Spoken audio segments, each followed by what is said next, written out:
compartilhar a tela com vocês. Todo mundo enxergando aí, metodologia do ensino das ginásticas, conteúdo de revisão. Sim. Sim. Então, vamos lá, galera. Então, primeiro, ó, lá na prova de vocês, eu vou avaliar essa habilidade aí, ó, compreender a diferença entre atividade física e exercício físico. Aí, para isso, eu tenho duas perguntas aí. O que é atividade física? Cri, cri, cri. É todo. Atividade física é todo movimento. Qualquer movimento que gere perda de calorias, isso mesmo, né? Todo movimento. Perda de...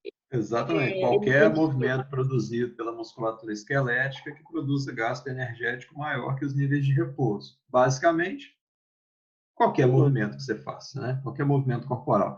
Quando a gente coloca qualquer movimento, pessoal, é que a musculatura esquelética é esse músculo que está conectado no osso mesmo. Esse músculo é diferente de outros tipos de músculo. Nós temos outros tipos de músculo no nosso corpo, né? O músculo cardíaco, por exemplo, ele é um músculo diferente e ele não tem contração voluntária. Então, não é um movimento que eu mando. O coração bate mais rápido aí. A coisa não é assim que ela funciona. Uma outra musculatura que eu não controlo no meu organismo também é o diafragma, né, que controla a parte da respiração.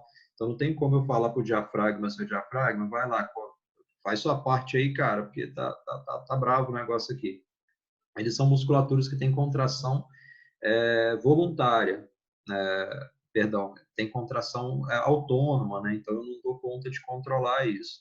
Então, além desses, quando a gente fala de atividade física, a gente fala de uma contração voluntária, ou seja, uma contração que o sujeito comanda, né, as ações do organismo. Então, isso se dá principalmente na musculatura esquelética. Mas a atividade física, então, vocês podem compreender de maneira simplificada como qualquer movimento que gere gasto energético. Ok? Ok? Ok. Ah, muito bem. Achei que eu tinha ficado sozinho aqui na sala. O que é exercício físico? É um movimento controlado. É, o Qualquer movimento que você já sabe o que vai fazer. É tipo uma corrida que você marcou, uma academia. Ah, mas vamos pensar no seguinte, olha, tô no ponto de ônibus, né? Tô chegando no ponto de ônibus e o ônibus veio, aí eu faço uma corrida rapidão assim para chegar na hora lá e não perder o ônibus. É corrida, eu sabia exatamente o que eu queria. Como é que a gente diferencia isso? Ah, isso aí é uma atividade física, não é não? Ou é um exercício? Então, eu creio, Rayan, que seja uma atividade física, mas como é que a gente pode caracterizar esse exercício físico para diferenciar dessa atividade? Algo pré-moldado para você ter um resultado lá na frente. Ok. Por exemplo, eu quero emagrecer, então eu vou fazer uma caminhada. Ou então Muito bem. Então, agora você colocou uma característica diferente no exercício. O exercício ele é intencionalmente organizado. Você tem uma intenção para ter uma determinada finalidade. Você descreveu bem. Só que não é só isso. Tem outras coisas que aparecem também. Além da intenção e além da finalidade, né? Que mais que eu tenho? A duração. A duração, alguém falou baixinho, baixinho aí, mas eu ouvi. A duração, ela é o quê?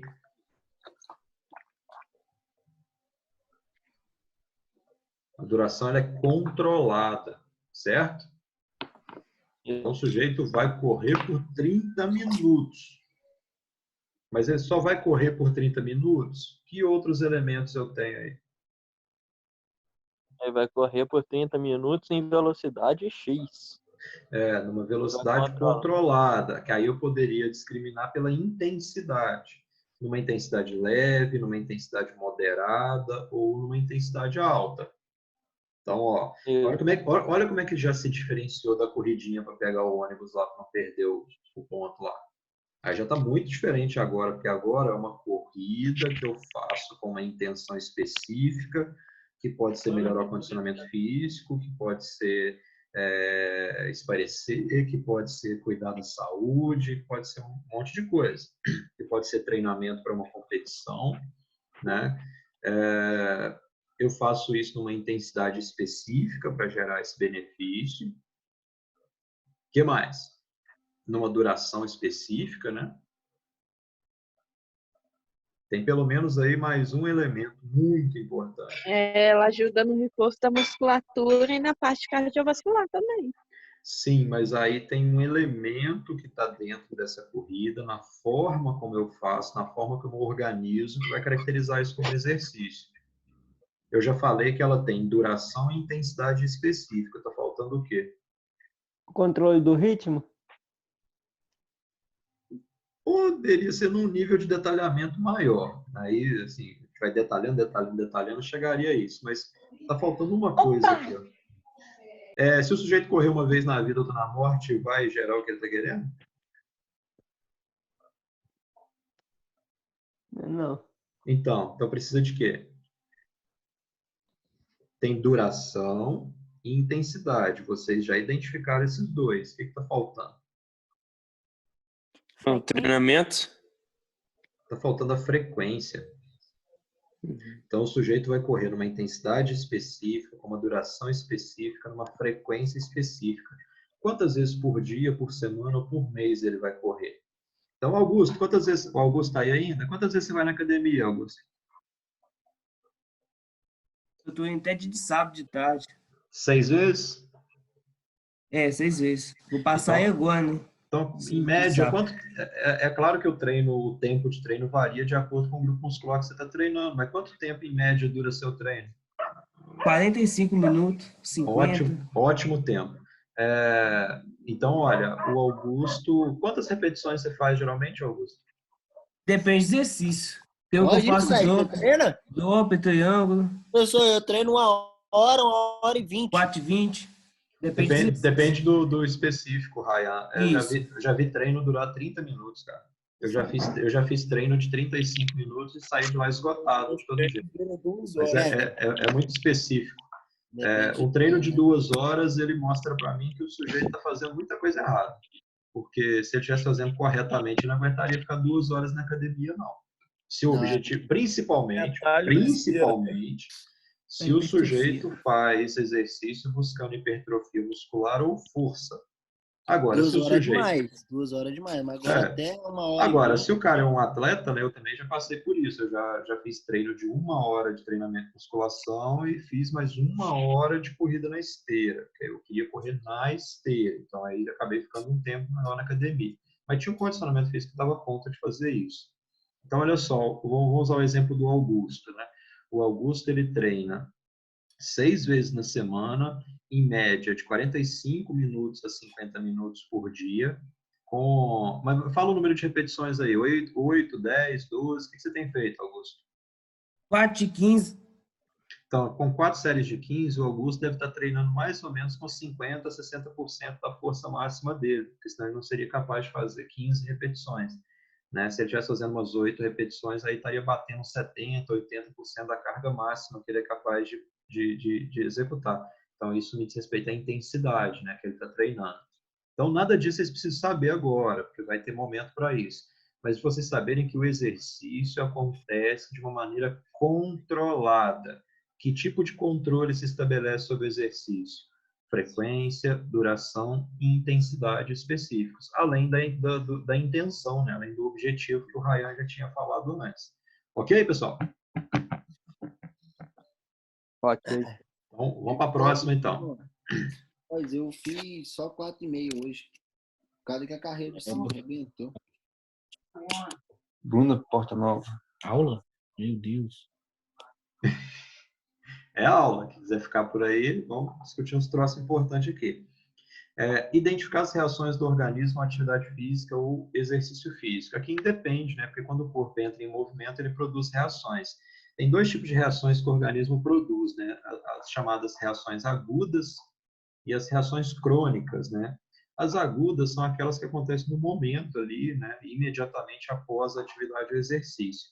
E as crônicas são aquelas que duram, né? São os efeitos duráveis da atividade do exercício. Essas a gente não vai dar conta agora não, tá? O que eu quero saber com essa pergunta aqui é quais são as reações do organismo à atividade física e exercício físico, pensando daquela aula que nós tivemos lá na sala de lutas ainda. Então, quais são as reações do organismo à atividade física e exercício físico? Fadiga. Não, pronto. Né? Já apareceu primeiro o aparecimento da fadiga. Seja o tipo de exercício que for, neuromuscular, né, que é levantamento de peso, ou exercício cardiorrespiratório, né, corrida, caminhada, pedalada, nadar, esportes coletivos de forma geral, ambos os exercícios eles apresentam uma fadiga como resultado. Tá? Então, todo exercício vai apresentar fadiga, mas essas são fadigas específicas, né? Se eu estou lá na musculação levantando peso, puxando ferro, a fadiga muscular ela se apresenta de uma determinada maneira. Se eu estou na corrida, a fadiga vai se apresentar de uma maneira um pouquinho diferente da musculação lá. Às vezes a fadiga na musculação ela aparece de uma forma tão intensa que se a academia fica no segundo andar, descer as escadas depois, no dia que você treina a perna, fica um pouquinho complicado. Ou no dia que você treina membro superior, quando você chega em casa, vai tomar um banho, às vezes lavar, passar o shampoo na cabeça é uma coisa difícil. Quem já passou por isso, de treinar numa intensidade tão alta, que quando chegou em casa não conseguia levantar a mão para passar o shampoo na cabeça. Teve uma vez que eu treinei perna, aí eu fui no outro dia, quando eu acordei para levantar para ir trabalhar, beleza, eu levantei da cama, sentei, na hora que eu pus o pé no chinelo, que eu levantei, eu caí em cima do guarda-roupa. Falhou. As pernas não respondeu, não. Então, acontece essas coisas. Uma outra coisa que pode acontecer também no aparecimento da fadiga, principalmente para quem está envolvido com o treinamento de força, né, com a musculação, é o aparecimento de febre muscular. Eu tive isso uma vez apenas, né? Na época eu estava de férias, estava treinando 2 vezes por dia, mas eu tinha um aluno na academia, não era propriamente meu aluno, ele só treinava no horário que eu trabalhava. Era um aluno muito experiente, assim, para mais de 10 anos direto treinando musculação. E ele tinha um percentual de gordura muito pequeno, né? Uma massa muscular muito avantajada, e sempre quando ele intensificava o treino, quando ele ia dormir, ele tinha febre muscular. Então ele tinha febre, né, no corpo mesmo, porque o processo inflamatório ativado pelos danos que o treino causou, levava o corpo a ter uma reação febril, né? Olha que coisa louca. Quem nunca experimentou um negócio desse é porque nunca treinou direito, assim, para chegar no nível intermediário e avançado. Mas o passar o shampoo na cabeça é um negócio bem curioso, assim. Tanta fadiga, que levantar os braços fica difícil. Além da fadiga, o que mais que aparece quando a gente faz atividade física, exercício físico?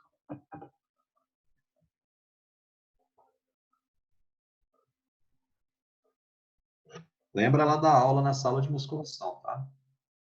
O suor. Suor, né? Sudorese. Então, por que aparece suor? Cadê as glândulas sudoríparas que é O seu ativada? corpo esquenta. Mas aí tem uma razão vai resfriar. específica. É por causa das glândulas, né? Alguns animais não têm glândulas, então eles não transpiram. E isso causa algumas dificuldades para eles, né? O cachorro, por exemplo, o cachorro não transpira, e ele não transpira pela boca também. Então, como Augusto lembrou, quando nós fazemos exercício, nós temos uma reação química, cujo resultado dessa reação química é o calor, né? Então, quando nós produzimos calor a partir do movimento corporal, esse calor ele precisa ser eliminado, ele precisa ser trocado com o organismo, porque se isso não acontecer, o nosso organismo vai aquecer para sempre. E se ele começar a aquecer, passar principalmente ali da média dos 40, 42 graus, ele vai começar a dificultar muito que determinadas reações continuem acontecendo, principalmente por causa do complexo de enzimas, né? As enzimas são proteínas que ajudam a produzir ou que aceleram uma reação química, né? Então, quando eu tenho uma enzima, por exemplo, eu tenho enzima na boca, eu tenho enzima no estômago, a digestão, por exemplo, começa na boca, e ela começa com a amilase salivar, né, que é um tipo de enzima. Lá no estômago, eu tenho uma outra enzima que funciona lá. Se o meu corpo aumentar muito a temperatura ou diminuir muito a temperatura, essas enzimas não vão funcionar direito. Então, eu não vou conseguir fazer uma coisa básica, que é a digestão.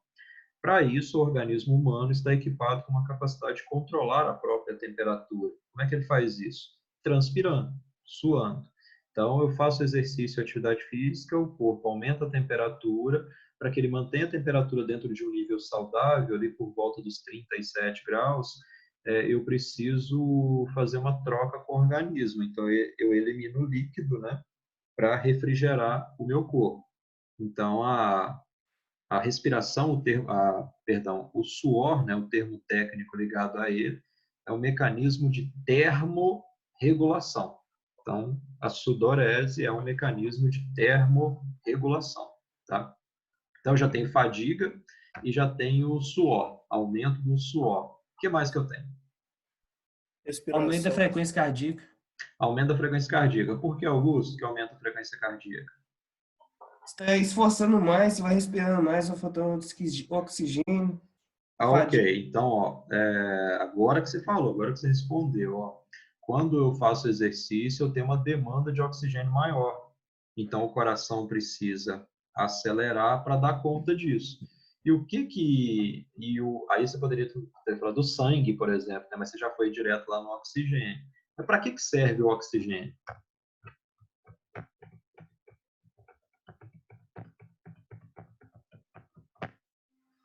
Qual que é a função do oxigênio no nosso organismo? Depende. Depende de quê?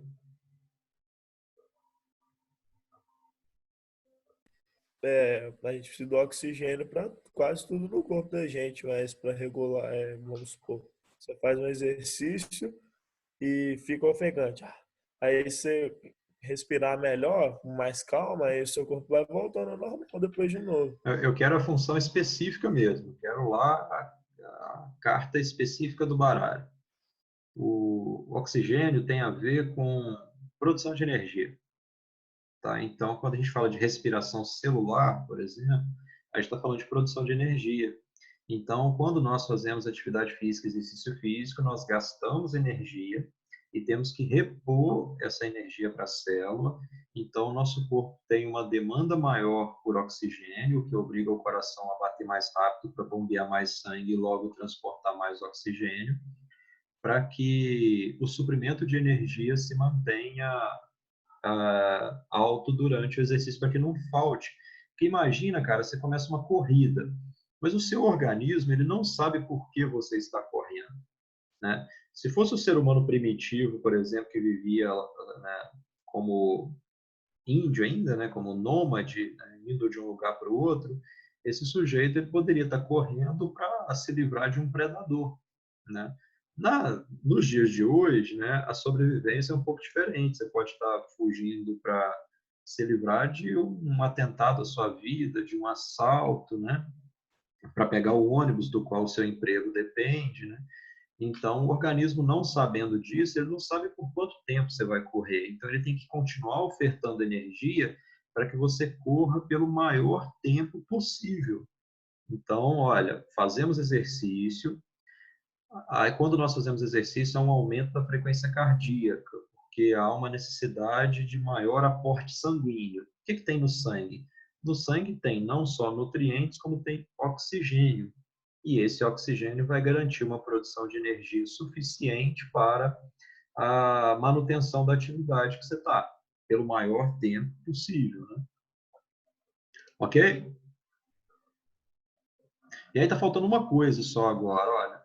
Quando nós fazemos exercício, aparece fadiga, nós temos aumento da frequência cardíaca, nós temos um aumento da temperatura corporal e, consequentemente, um aumento da sudorese, né, ou o início dos mecanismos termorregulatórios, mas está faltando uma importante aí que também está ligada ao oxigênio.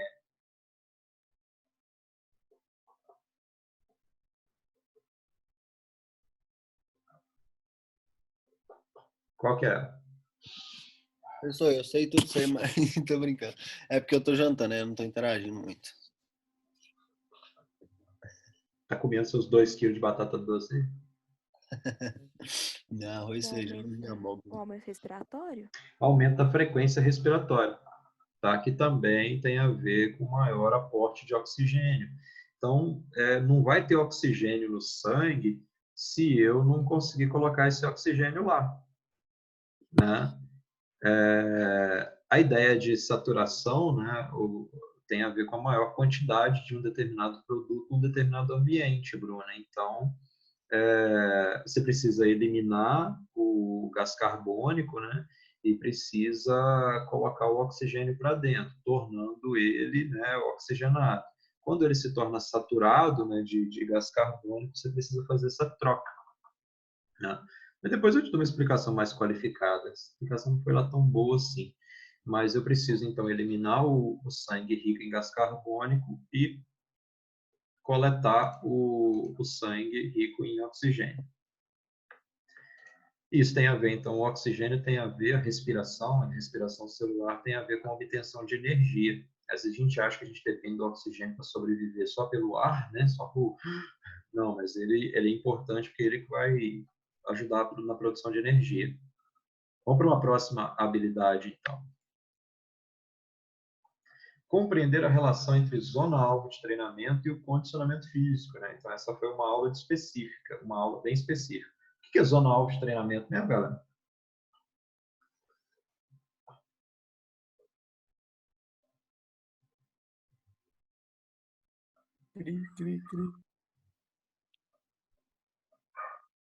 Vamos lá, vocês têm que honrar a classe aí. Ó.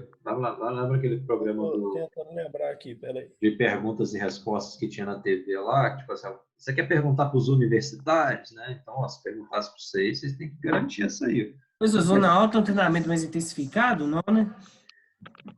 Não necessariamente, Augusto. Aí só está parte da resposta aí nessa sua observação.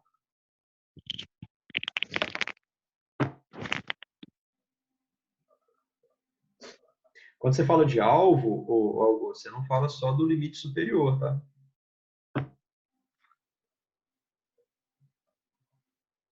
Ô, Ryan, você que é açougueiro?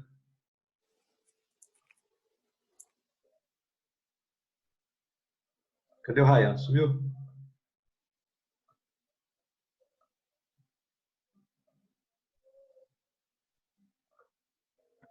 Cadê todo mundo, gente? O Ryan que é açougueiro, né? Aqui eu mando os cor das carnes também. Então, cara, explica pro pessoal aí onde é que começa, onde é que termina a picanha.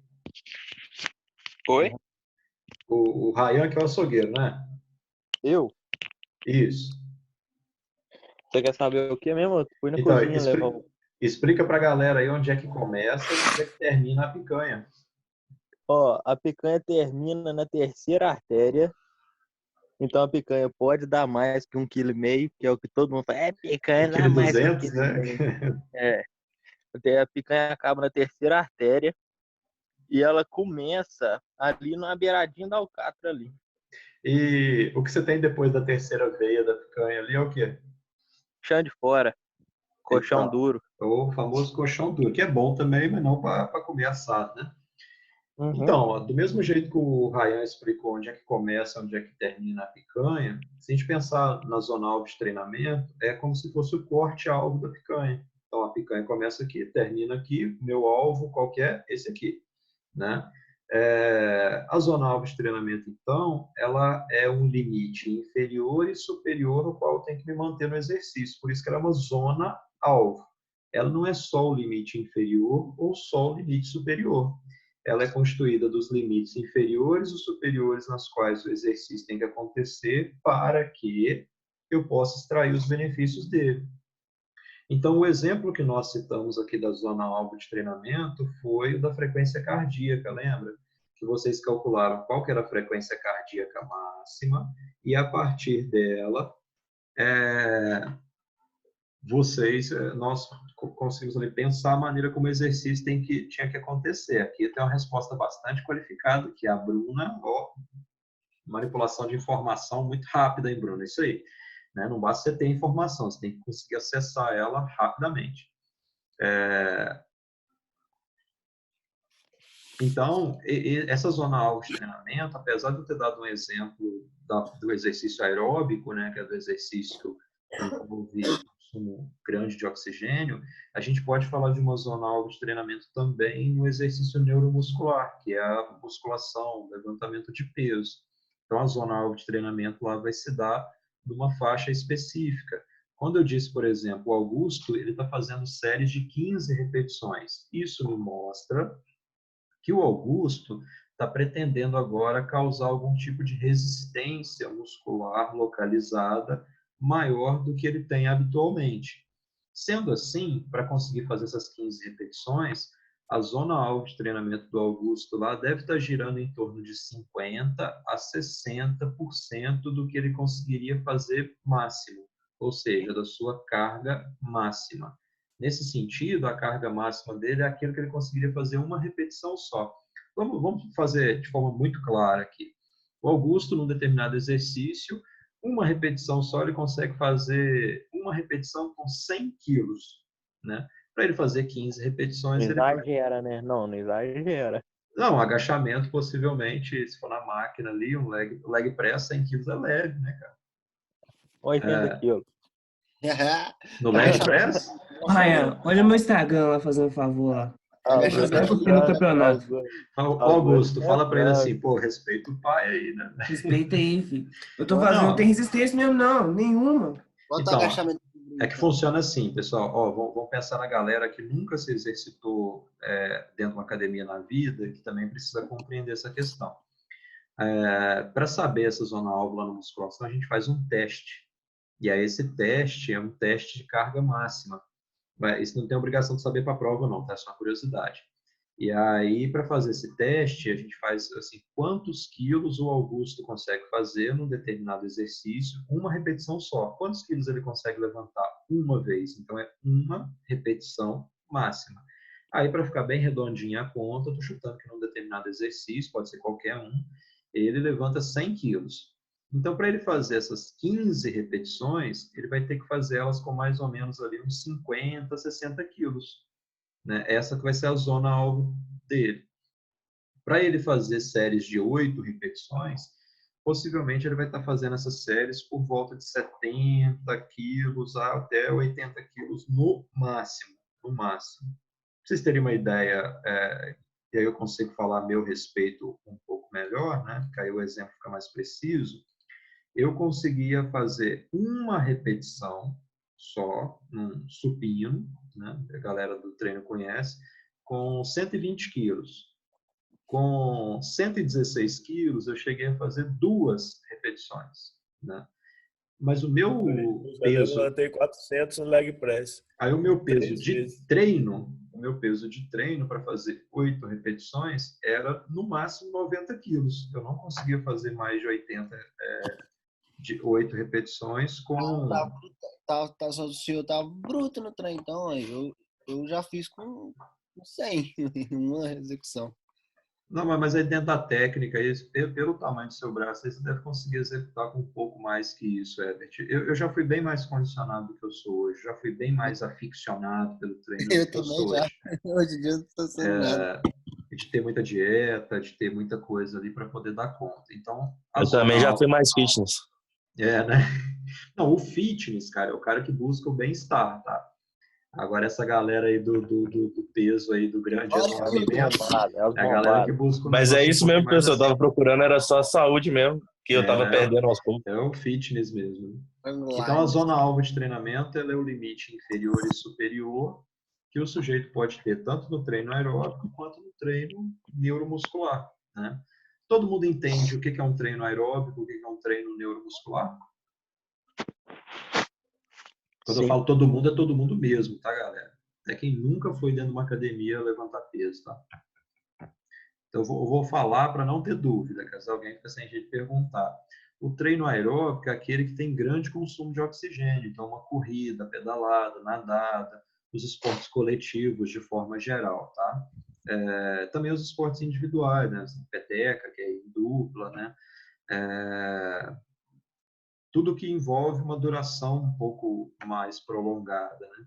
Agora, o exercício neuromuscular é aquele exercício que envolvem as repetições e que envolvem o levantamento de carga, né? Que o sujeito faz por repetições. Então, ele vai lá num determinado aparelho na musculação e faz X repetições daquele exercício. Esse é um exercício neuromuscular. Existem outras ramificações também, mas só para a gente diferenciar 2 tipos aqui. Então, como é que eu posso identificar a zona-alvo de treinamento? Vamos pensar no exercício aeróbico primeiro. Como é que a gente identifica ela? Olha, do mesmo jeito que você identifica a de peso, né? Por exemplo, com minha velocidade máxima é, vai lá, 20 km por hora para mim correr 1 metro. Aí para mim correr lá 2 km, vou correr quantos? 10 km por hora? Tipo isso. Vai ter uma forma ainda mais específica aí, que nós fizemos alguns testes Tem com que ela. medir os batimentos antes e depois do exercício. Isso, a gente consegue fazer isso porque no E joga na exercício fórmula aeróbico depois. nós já sabemos a relação da frequência cardíaca com a intensidade. Então, nós conseguimos fazer a partir da frequência cardíaca máxima. Então, sabendo qual que é a frequência cardíaca máxima, eu posso fazer um treino baseado num percentual dessa frequência. Mas como é que eu sei o percentual? Eu jogo na fórmula. Não, assim, mas como é que eu sei que eu tenho que correr a 50, 60 ou a Ah. 70% da frequência máxima? Aí eu já não sei. É só uma pegadinha mesmo, tá? Eu peguei essa lógica do Ítalo aí também, mas agora a explicação eu não sei não. Para fazer isso eu tenho que estudar, galera. É porque já existem recomendações que já estão estabelecidas, né? Porque o conhecimento científico já deu conta. A Organização Mundial da Saúde, por exemplo, vai dizer que o treino para gerar benefícios para a saúde, qualidade de vida, deve acontecer entre 60% e 70% da frequência cardíaca máxima. Então, como é que eu obtenho essa informação? Estudando, ok? Então, era mais uma pegadinha com vocês mesmo.